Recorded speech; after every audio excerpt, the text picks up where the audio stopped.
Hello, my friends. Jerry Rosa here in the Rosa Stringworks Man Cave. I don't exactly feel like Superman, except for the fact that it just won't stop. I have never seen anything like it. I couldn't even, if I tried to count all the projects that are waiting on me to get something done, I couldn't even, I don't think I can count that high. Unbelievable. But before we get into all that, I just want to say thank you to Don, I guess it's Kipfer, Kipfer, from Meadville, Pennsylvania. He sent me this article about purple martins, how people fling crickets into the air to help save purple martins. The reason they do that is, in a cold climate, like if it gets cold for a while after the purple martins have returned up here, and say if it's cold for 3 days or more, well, the flying insects are not flying, and the purple martins can starve. And so people that are handling the purple martins like that, well, fling crickets into the air, and the purple martins can dive down and pick them up. Purple martins are different. They don't feed off the ground. They don't feed off of feeders, things like that. They feed off of insects flying in the air.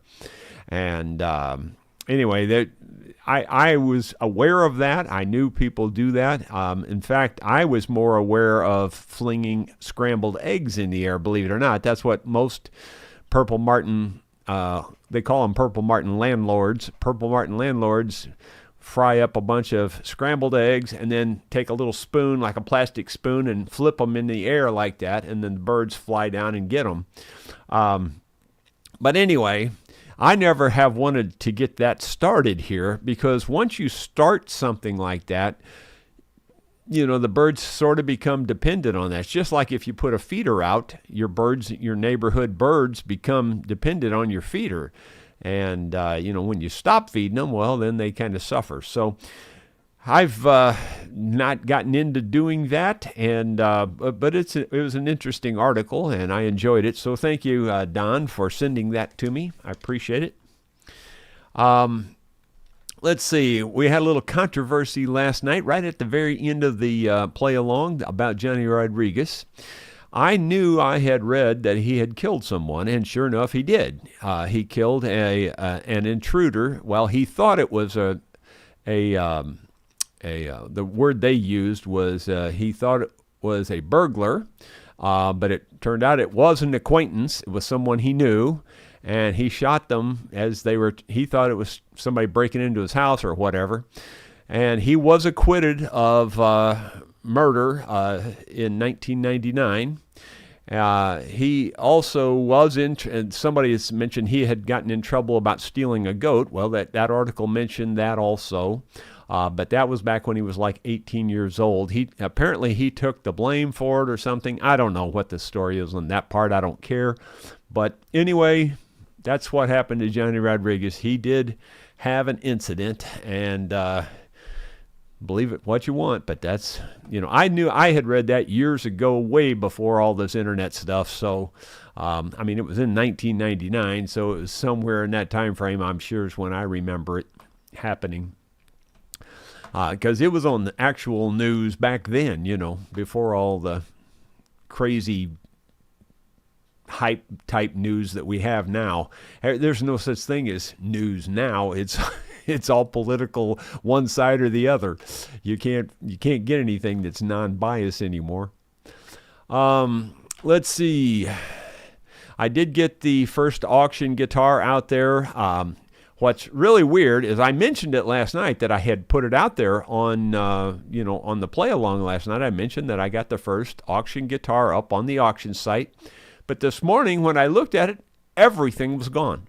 Everything was gone. I went all over my website. There was nothing on my website. There was nothing anywhere. It was just like somebody came in and erased everything. I don't know how that happened, because I've never had anything like that happen before. It was all out there. I guarantee you, I went and accessed it. But this morning, nothing was there. So I had to completely rebuild all of that from scratch again. And now I'm on pins and needles. Is it going to stay out there, or what's going to happen? I can't win for losing. It's not that I don't have enough projects already, but the projects I have just, I can't even explain it. It's stuff that can't happen, but it does. I don't know how it does. It just does. It's just nuts. Absolutely nuts. I can't even explain the stuff that happens to me. In fact, the odds are so bizarre on most of the stuff that happens to me. It's like I should be able to win the lottery 25 times in a row. Because it's just impossible, the odds of the things that happen. Just impossible. But here's a little knife video follow-up. Just thought you might care to see it. Maybe not, but here it is anyway.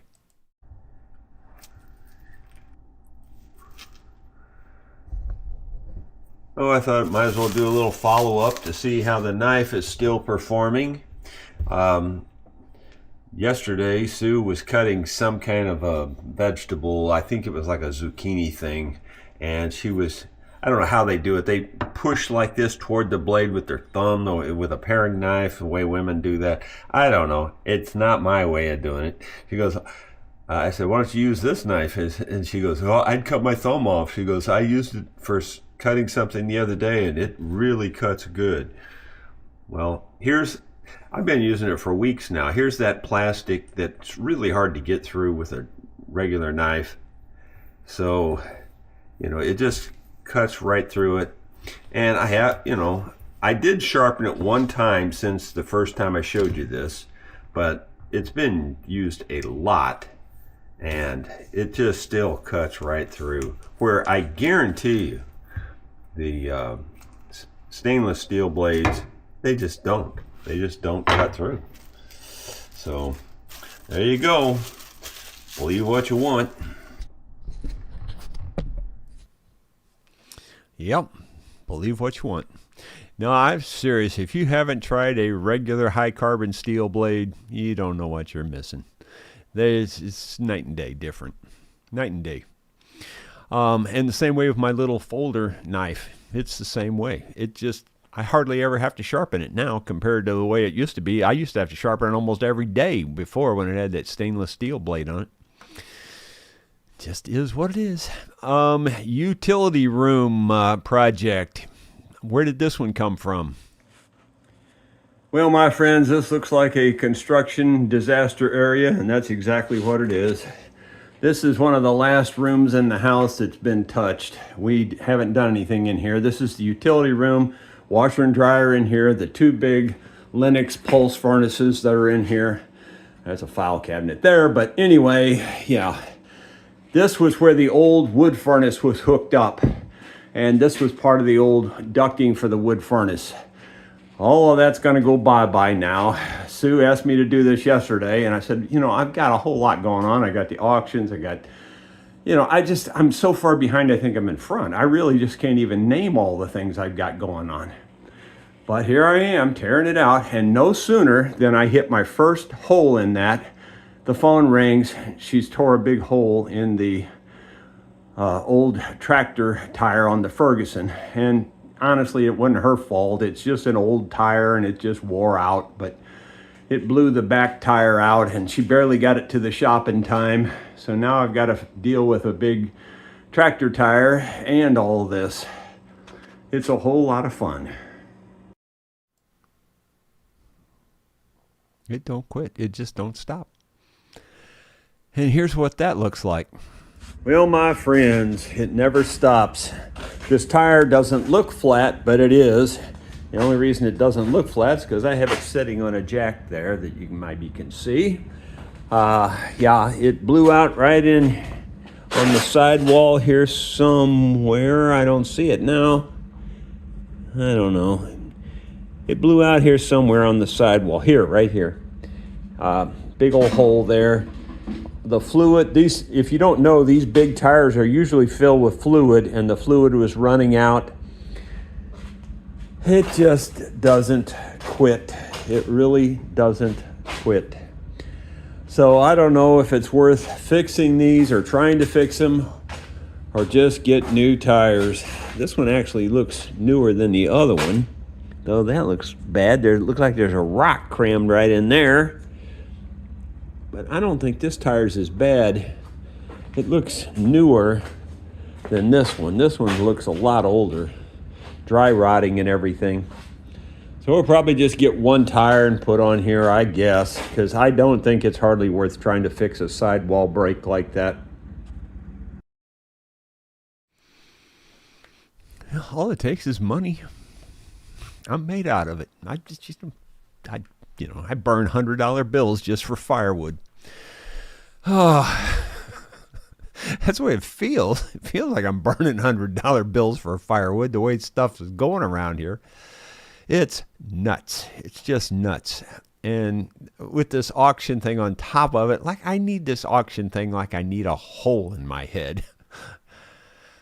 Let's see. David Tharp was the first one in today. That's unusual. He says, howdy y'all. Great play along last night. Good chirping and picking and a good selection of songs. Thanks. Well, thank you. I would say you're very lenient or generous in your compliments. Rod Wintler says, howdy to Jerry and Chester's. And let's see, Ronald Todd says, good afternoon, Jerry and everyone from the West Bank of New Jersey. Someone, and I was looking for it this just a little while ago, thinking I could share it with you, but there was an article, somebody sent me they Googled Rosa Stringworks or something. And anyway, it came back with this nice long, like an AI generated spiel about Rosa Stringworks. It was pretty cool. I was going to read it to you, but I don't know what I did with it. I cannot find it. So if you were the one that sent that to me, if you want to send it again, that'd be great. But I went through my trash. I went through all my emails. I couldn't find it. So anyway, it was interesting, I thought. Bill Webb, good afternoon, Jerry and friends. And then let's see, B.H. Ringer says, good afternoon from Nova Scotia, Canada. But Dottie says, what a fantastic job you did on the play along last night. Thank you for chirping, build my mansion. You're welcome. Great job on all the songs. Well, thank you. The Build My Mansion one, I sang it quite a bit faster than they sing it typically. But again, I'm more of a bluegrasser. I typically speed the songs up a little bit. And Dottie's praying for everybody. Thank you, Dottie. And then David Tharp says, a 10 million government study shows that people who have more birthdays live longer. Yeah, and they probably would spend $10 million on something like that. There's been some really stupid studies. I can't remember what some of them were, but boy, some of them were stupid, man. There was something, this was before the internet. There was something going around about how much they spent on a study to find out why onions make you cry. Who gives a rip, Millions of dollars were spent. Dottie says her donation was on PayPal. Well, thank you very kindly, Dottie. I appreciate it. Moving on down, David Tharp. Old proverb, give a man a fish and he'll eat for a day. Teach a man to fish and he'll waste several $100s on equipment he'll use a few times a year. Ain't that the truth? Let's see. Moving on down. Gino Hitch says, hi, Jerry and friends. Enjoyed the music last night. Thank you. Don Nice. Hey, Jerry, you say you can't sing or play. It sure sounds awesome at our end. Well, thank you. It's, at best, it's passable. Barely. David Tharp, 9 out of 10 people who are fearful of hurdles never get over them. Now, there you go, making me think again. Let's see. Don Nice. Jerry, that was a great play along last. Thank you, Don. Rod Wintler. Hey, Jerry, that first guitar you showed does have a beautiful sound. It really does. It seriously has a very good sound. I got to be honest, I was blown away when I played it. I went, whoa, this thing really sounds good. I'm probably going to go back and adjust it. I put just a starting price of $500. I may drop that down to $100 just because it's a no-name guitar. I mean, I think it's a Fender, but I don't know for sure that it's a Fender. But man, does it have a good sound. I mean, you'd have to hunt pretty far to find one that sounds any better than that, and you'd probably pay a whole lot more money for it. So there's that. So I may go back and adjust that. Let's see. David Tharp, definition of the day: recant, when a redneck can't do something for the second time. Recant. There you go. Definition of the day: recant. I got you. When a redneck can't do something for the second time. There you go. Yeah, well. Guilty. There's lots of things I can't do for the second time. Maybe the third time, fourth time, fifth time. Yeah, it's nuts. The stuff that's like, well, just like on that Bobcat thing, that switch that wouldn't work. I felt fairly sure it was something to do with that switch. I monkeyed with that switch, pulled the plugs, unplugged, plugged back in, wiggle, didn't do nothing. Did it again, didn't do nothing. Did it again, didn't do nothing. Gave up on that, went to something else, looking other places, couldn't find anything. Went back to that, did it again, it worked. I don't know. Can't explain it, man. It's the odds of the stuff like that happened to me are just bizarre. They're just bizarre. Wavy gravy. Yesterday afternoon, we had a scheduled visit from our local horse doctor. How that horse became a doctor, I'll never know. Well, we don't have any of those around here that I'm aware of, but you never know. Dottie says, did you know George Jones gave Johnny Rodriguez a closet full of Mooney suits? Johnny was living in his car at the time. Yeah, Johnny kind of hit some, he was super hot for a number of years. I remember Six Flags in Eureka, Missouri opened up, I'm going to say in the early 70s. It might have been late 70s. I don't know, but it was in the 70s, I'm pretty sure. And Sue and I would buy yearly passes, and, whatever they call it, season passes. We would buy season passes. We did that for 2 or 3 years in a row.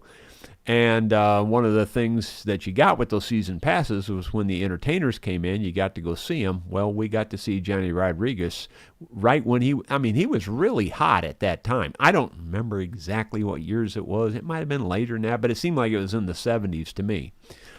But anyway, he was really hot at the time, and man, it was a great concert. Just loved it. I always did like Johnny Rodriguez. He was really good. But boy, after he had his fling, he kind of went down in the toilet. Seemed like.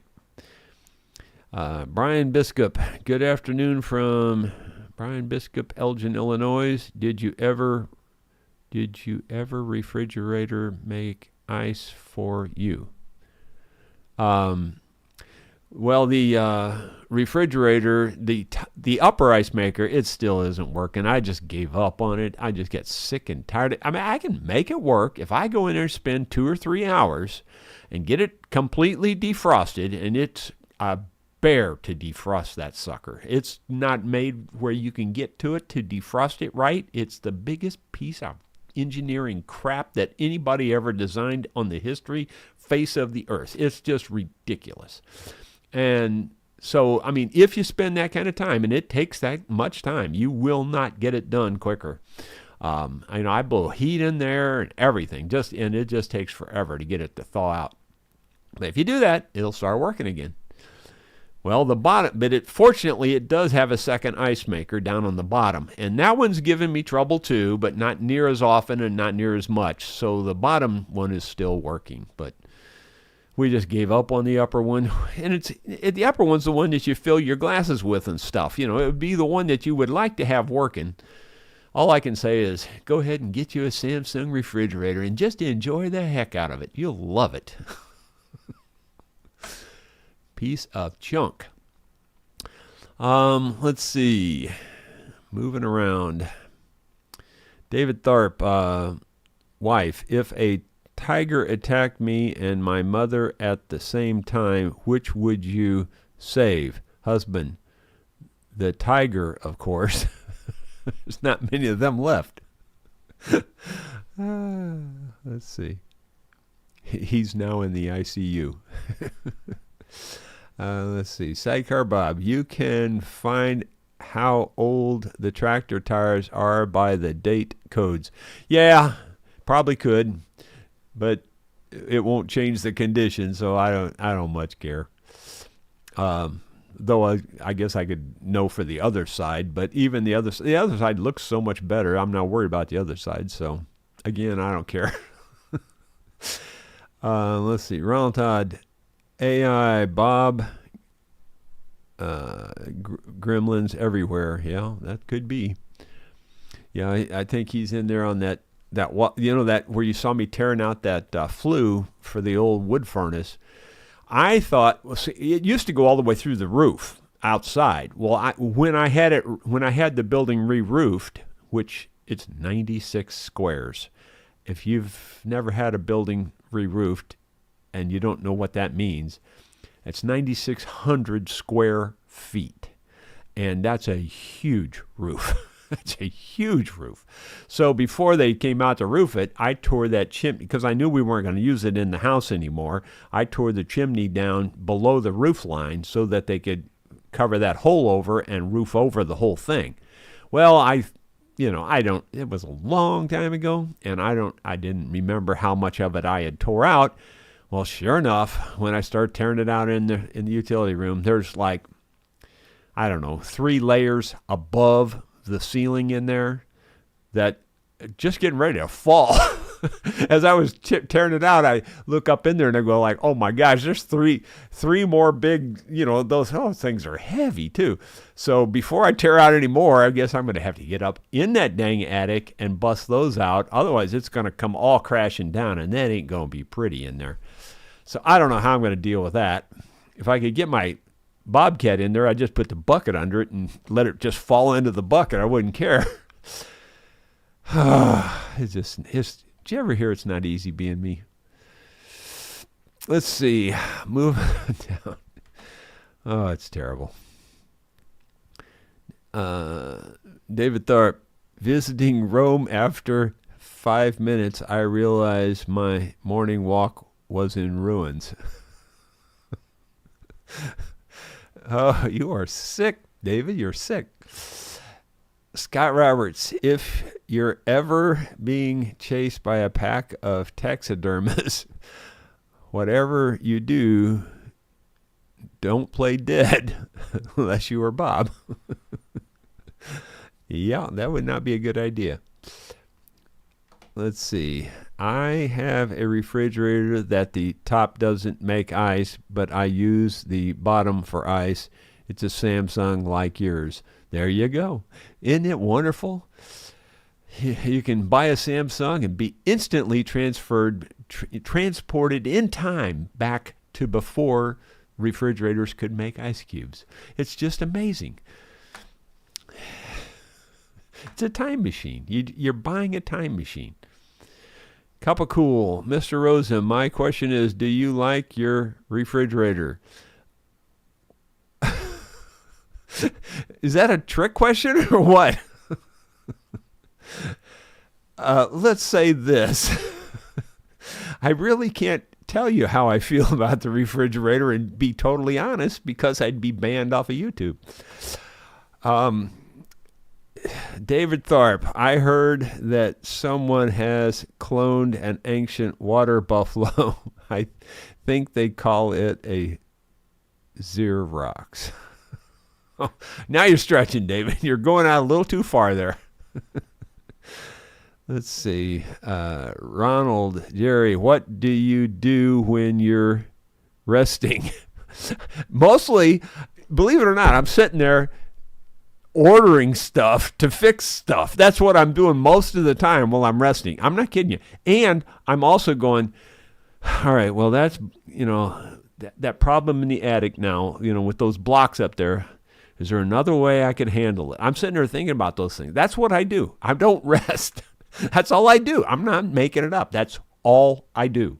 Is when I'm sitting, quote unquote, resting, I'm thinking about how I could find a shortcut way to fix whatever the problem is. and often I think through it and think of a better way. Often I do. I call it my Einstein thinking experiments. That's how he always thought of his stuff. You know, he would think of the theory of relativity was a thought experiment. You know, we got a lot in common. Let's see.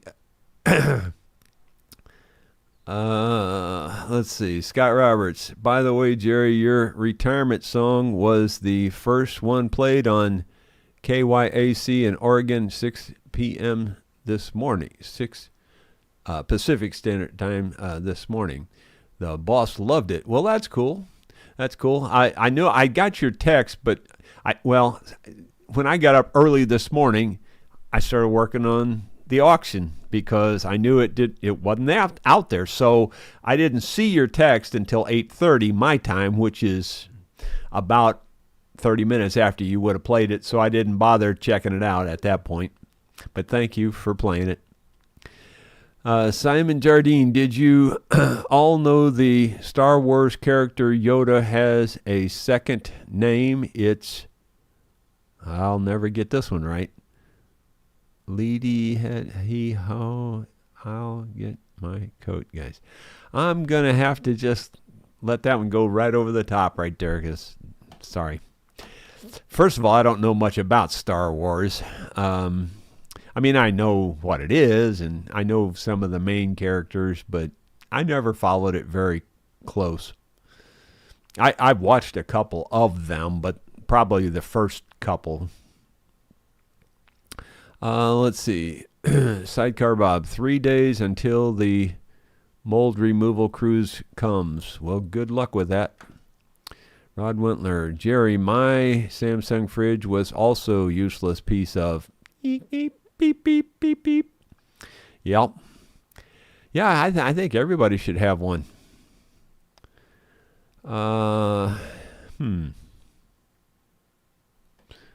It moved on me and I've lost my place. I know it's right here somewhere. There it is. David Tharp, please click the thumbs up. Yeah, if you guys would do that, that's always helpful. Thank you very much. Scott Roberts, I'll snag the introduction recording and send it to you. Oh, okay. David Tharp, that's one great song. Well, thank you. The Scott Roberts, the Yoda comment meant yodeling. Okay. Yeah. It takes a while for me, especially anything that you have to read. Like this article here. I read the whole article, but I don't read it like you read it. I read a little bit and then I go back and read it again and read it again, and it doesn't work for me like it works for you. Let's see. GNP Old Marine Shop. Hi, Jerry. How did you manage things on your farm when you were still working full time? Well, actually, I wasn't. Well, I did for a while. I think we bought it in 98 and I retired in 2001. And I was coming down every single weekend at that time just cleaning the place up. I'm sure, I've told this story a gazillion times. When we bought the place was completely trashed. And when I say completely trashed, you got no idea. Bob did a number on this place. I'm not kidding you. You have no idea. That's why I think I hate Bob so much, is because he trashed this place so badly that you can't even imagine. If you went to the city dump and looked at the trash and then you came here, you would go similar, pretty similar. It took me 3 years with a bobcat every weekend. And I don't think I missed more than maybe 2 weekends in the whole 3 years coming down here, cleaning up trash, hauling it off and burning it. I had burn piles out there, and I've told this several times, and it's the truth. The flames were probably at least 70 feet in the air. And that's the flames, not the smoke. I mean, it would light up the whole valley at night. And that White House, that old White House that sits up on the hill, you keep in mind I'm colorblind, but it looked bright yellow to me in the middle of the night. You know, it looked like bright yellow because the flames were that big. You just have no idea. And the sad thing is we didn't take pictures of all that. Why didn't we? Because who wants to take pictures of the nasty stuff when you buy a new farm? You're taking pictures of all the cool stuff like the creek and, you know, the old buildings and, you know, you take pictures of that, but you don't take pictures of all the trash and junk, you know. Who wants to show that to your friends and family, you know? So I never took any pictures of it. I wish we had. I wish we would have taken a before and after so you could have seen it because you wouldn't believe it. That's all I did for three solid years is just clean up trash. It was bad. Then I got that lucky early retirement and wrote that song. Let's see.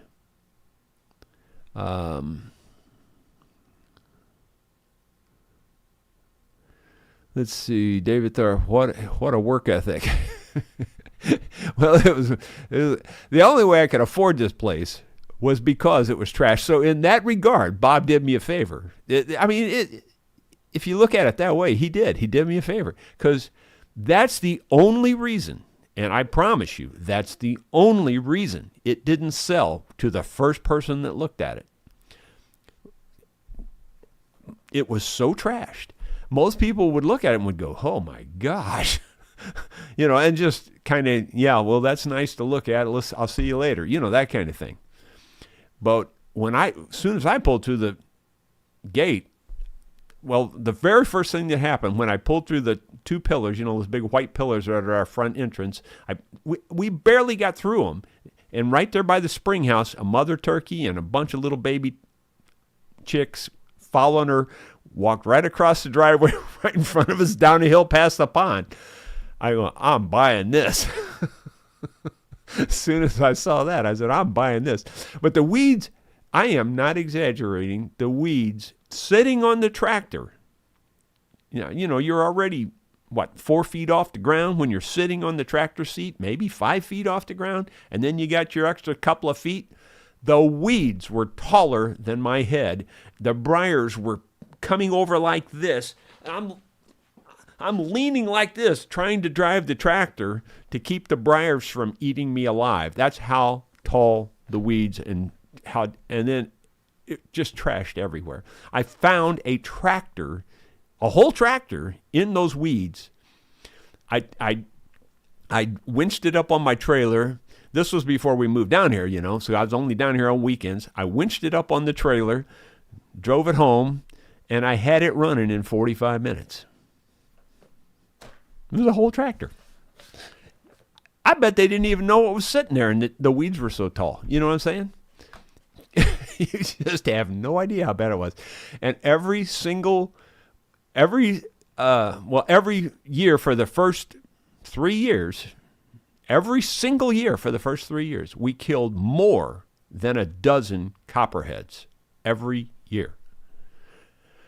It was unbelievable. I mean, like you'd move trash and a copperhead would run out.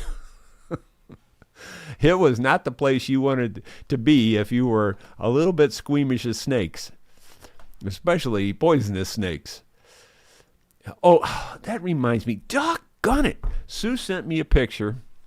Let me see if I can get it up on my camera. I'll just show it to you at least. You probably won't be able to see it. But speaking of snakes, I'll see if I can get this up here. I doubt I can. It'll never cooperate whenever you're live like this. It did. It cooperated. All right, you're not going to be able to see it very well, but see this line right here? That's a snake hanging. That is a snake hanging in the chicken house. I'm going to estimate the length of that is 4 feet, maybe 5 feet, probably 5 feet, hanging from there down to there. And then on the other side of the wall, that it's got its head through the crack of the wall, it's hanging there. on the other side of the wall, whoops, this is what you see on the other side. See the egg in its mouth? Somehow it got the egg. I don't know how it did what it did. Seems goofy to me. I'd have to go see where this was exactly. I didn't go down there and see it. But anyway, the snake had the egg in its mouth, and it was stuck in that crack, and it wouldn't turn loose of the egg, I guess, and it died right there. And we were smelling something dead around there. What is this smell? And she found it, and it was that snake with the egg in its mouth. It's nuts. Growing up on a farm, or living on a farm, you see different stuff. Let me get back to the comments here. Wow. It looks like a bunch of them popped up here. Let's see. All right, Scott Roberts says, Bob, Barrett. Might make a good parody song. Yeah, that's a possibility. Sidecar Bob, after the crew are done, I can start putting the basement back together. Boy, that's for sure. You got your work cut out for you. I know that. G&P Old Marine Shop, in a way, Bob made the farm affordable for you by trash. That's exactly what I'm saying. I guarantee you, I couldn't have afforded it if it had been up in good condition and everything. There's no way I would have been able to afford it. I could barely swing it the way it was. But, like I said, I was fifth in line. The very, very first morning they had it out for, open to look at. It was the very first day it was listed on the deal.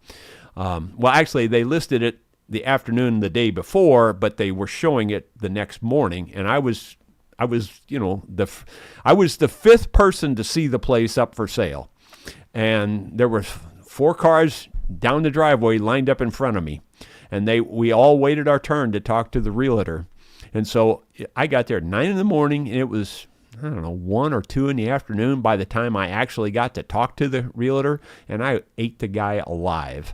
I was in his face going like, did you get any bids? Did you get any offers? Did anybody give any money down? Any contract? Did you get any contracts? And I was just eating him up. And he's like, well, no. But the people from Oklahoma said they're going to buy it. They're going to put their buffalo and their Appaloosa horses out here in the field. I said, no, back up the truck. Did they give you a contract? Did they give you money down? Anything like that? No, they didn't do anything like that. I said, well, they're not getting it. I'm buying it right now. It's sold. I bought it. He's going, well, don't you want to look at the house first? I go, nope, I don't care what the house looks like. And I said, the only thing I want you to do is I want you to call Bob, and I want you to tell, because I knew his name was Bob, because I had heard him talking on the phone. He was walking by my car, and he was talking to Bob all day, I said, I want you to call Bob, and I want you to tell him that you got a cash buyer here. We'll give you $210,000 cash today. The realtor looks at me like, well, he's not going to take 210. He's asking 250, and today's the first day they're showing it. He's not going to take 210. I said, mister, I am not stupid. I know he won't take 210. That's not the point of the conversation here. I want to hear you call him and make that offer. He picks up the phone and says, Bob, I got a guy here that says he'll give you 210 cash today. Would you take that? Bob says, I can hear Bob answer. Bob says, no, I won't take that, but I'd take 235. I said, sold, I'll take it. That's exactly how it went. It went that fast. And then we went and looked at the house, and we went, oh, my gosh. It was a mess. It seriously was a mess. Dottie says, did Bob dig holes on the farm and bury junk? No, he didn't bury nothing. Ironically, the ironic part is the whole place was a dump. But ironically, there was a dump further back down the road where there was just piles of stuff, just literally piles of stuff. I mean, it was, I don't know, I'm going to just try to estimate 50 foot in diameter, just piled up about 10 foot high, just solid trash. That was the dump. And that was about 1/5 as much as there was all over the rest of the farm. It was messed up, man. You have no idea. So I before I knew the value in scrapping metal, I mean, I didn't, Of course, it wasn't very much when we first bought it, but then it got sky high there for a short time, and I was still letting people come in and take the scrap metal off the farm, which was stupid on my part. I should have done it myself. But anyway, I had some guy come in and scrap a lot of that metal out of that quote unquote the dump, and he came and got, I don't know, 4 or 5 truck and trailer loads out of the dump. And the dump was still a big dump after he got all the metal out of it.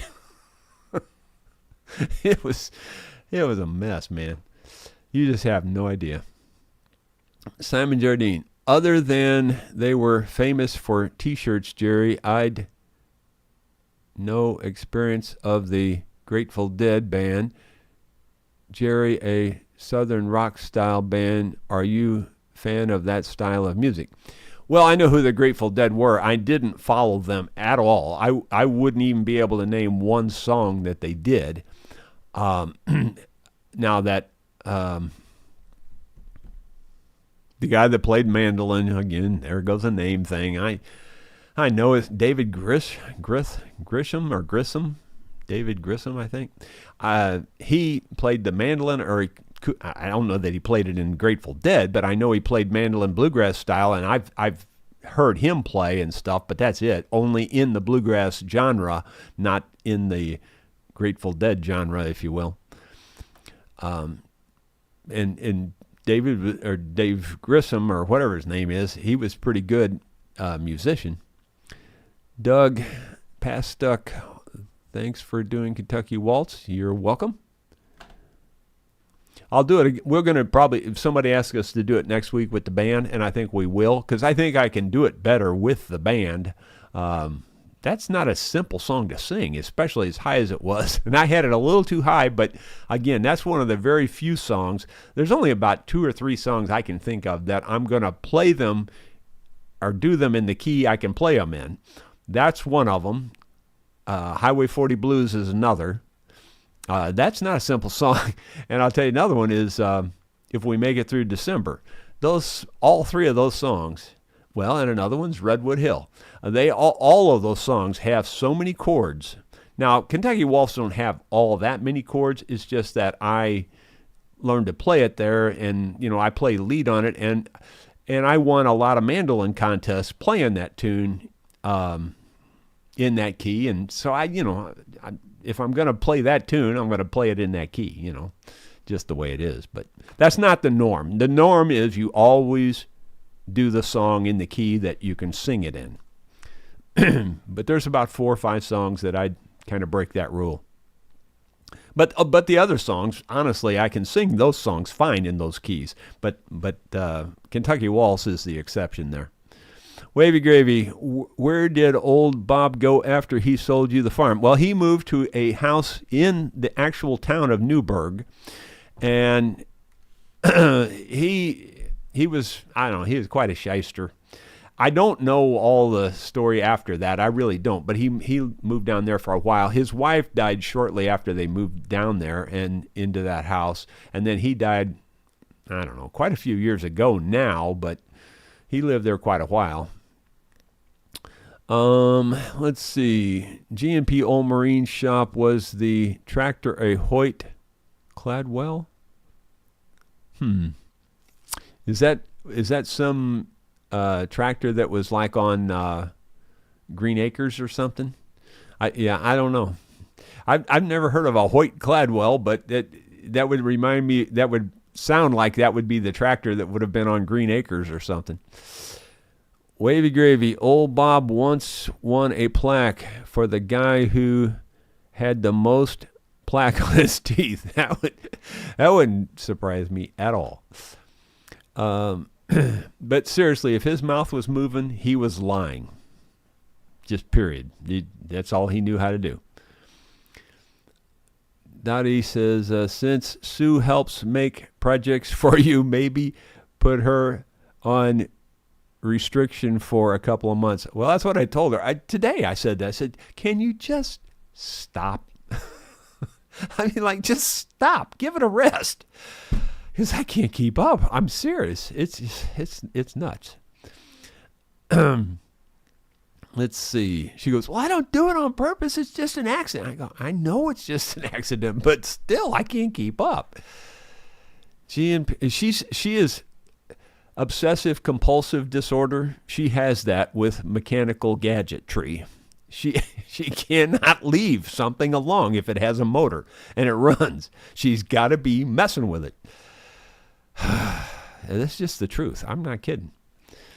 I mean, it's good, but it's also a little hard to handle sometimes. GNP Old Marine Shop. Amazing story how you got the farm. God was in the room for you and said, yeah, I agree. I agree. It was like meant to be. Because honestly, I guarantee you, with a place like this, had it been halfway cleaned up for $250,000, oh, yeah, I wouldn't even had a chance. The first guy would have bought it. But because it was so trashed, and Sue was just like, she was kind of sitting over there like, oh, man, are you sure you want this? Because it was trash, man. You didn't have to look for trash. You just look out the window. It was trash everywhere.